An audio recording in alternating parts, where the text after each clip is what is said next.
Big pass ஹவுஸ்மே வந்து பார்த்தீங்கன்னா நேற்று 2 பேரை வந்து எதிர்த்து பண்ணிட்டு இருந்தாங்க அப்படின்னே சொல்லலாம். அதாவது சாண்ட்ரா அண்ட் திவ்யா வர்சஸ் மற்ற ஹவுஸ்மேட்ஸ் அப்படின்ற மாதிரி தான் நேற்று நைட்டு லைவ் வந்து போயிட்டு இருந்தது. என்ன அப்படின்னா, பிக் பாஸ் வந்து ஜெயிலுக்கு போகிறதுக்காக இவங்களுக்கு வந்து ஒரு டாஸ்கையும் கொடுத்துருந்தார் இல்லையா. அதாவது இந்த வீட்டில் இருக்க எல்லா வேலைகளும் சாண்ட்ரா அண்ட் திவ்யா தான் பண்ணணும்.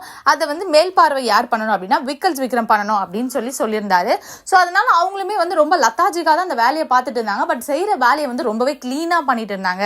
அதை வந்து எஃப்ஜேயுமே வந்து நிறைய இடத்துல மென்ஷன் பண்ணாரு. அதே மாதிரி வியானாவும் வந்து சொன்னாங்க, இந்த மாதிரி சூப்பர் டீலக்ஸ் வந்து இவ்வளோ க்ளீனாக இருந்து நான் வந்ததுலேருந்து நான் பார்க்கவே இல்லை, இப்போ நீங்கள் ரொம்ப க்ளீனாக பண்ணியிருக்கீங்க, எப்படி க்ளீன் பண்ணீங்க அப்படின்லாம் வர கேட்டாங்க. ஸோ அந்த அளவுக்கு இவங்க வந்து கொஞ்சம் லத்தாஜிக்காக ஃபன்னாக பண்ணாலுமே, அதாவது விக்ரம் வெறுப்பேற்றுற மாதிரி அந்த பண்ணாலுமே அவங்க வந்து ரொம்ப அழகாக ஸ்மூத்தாக க்ளீன் பண்ணாங்க.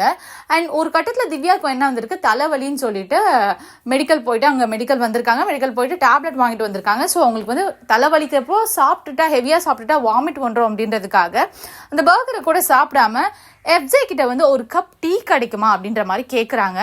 ஆனால் எஃப்ஜே அந்த டீயை தரமாட்டேன் அப்படின்னு சொல்கிறாரு. அதுக்கான பதில் அவர் என்ன சொல்கிறாருன்னா, என்கிட்ட வந்து கனியும் கேட்டாங்க, ரம்யாவும் டீ கேட்டாங்க, ஸோ அவங்களுக்கு கொடுக்க மாட்டேன்னு சொல்லிட்டேன், இப்போ உங்களுக்கு கொடுத்தா அது ஒரு பிரச்சனையாகவும் சொல்கிறாரு. பட் அவங்களுக்கு மெடிக்கல் எமர்ஜென்சி கிடையாது, அவங்க ஒரு டேப்லெட் கூட வச்சில்ல. ஸோ அவங்களுக்கு எந்த மெடிக்கல் எமர்ஜென்சியும் கிடையாது. பட் திவ்யா வந்து டேப்லெட்டை வச்சுட்டு கேட்கும் போது எஃப்ஜே சிம்பிளாக அதை கொடுத்து முடிச்சிருக்கலாம். பட் அவர் அந்த டீயை கொடுக்கவே இல்லை. இன்ஸ்டெட் அதுக்கு என்ன பண்ணார் அப்படின்னா, ஃப்ரிட்ஜில் இருக்க பால் பாக்கெட்டெல்லாம் எடுத்துகிட்டு போயிட்டு கனி அவர்கள்கிட்டையும் ரம்யா அவர்கள்கிட்டையும் வெளியே வச்சுட்டாரு. ஸோ இது ரொம்பவே தவறாக இருந்தது.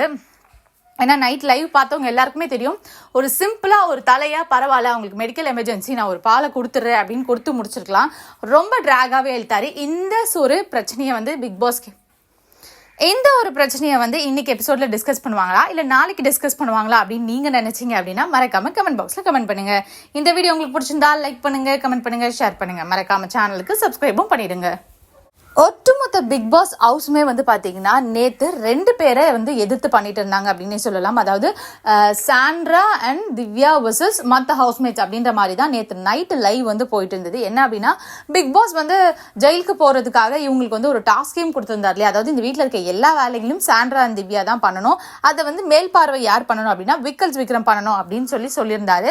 ஸோ அதனால அவங்களுமே வந்து ரொம்ப லத்தாஜிக்காக தான் அந்த வேலையை பார்த்துட்டு இருந்தாங்க. பட் செய்கிற வேலையை வந்து ரொம்பவே க்ளீனாக பண்ணிட்டு இருந்தாங்க. அதை வந்து எஃப்ஜேயுமே வந்து நிறைய இடத்துல மென்ஷன் பண்ணாரு. அதே மாதிரி வியானாவும் வந்து சொன்னாங்க, இந்த மாதிரி சூப்பர் டீலக்ஸ் வந்து இவ்வளோ க்ளீனாக இருந்து நான் வந்ததுலேருந்து நான் பார்க்கவே இல்லை, இப்போ நீங்கள் ரொம்ப க்ளீனாக பண்ணியிருக்கீங்க, எப்படி க்ளீன் பண்ணீங்க அப்படின்லாம் வர கேட்டாங்க.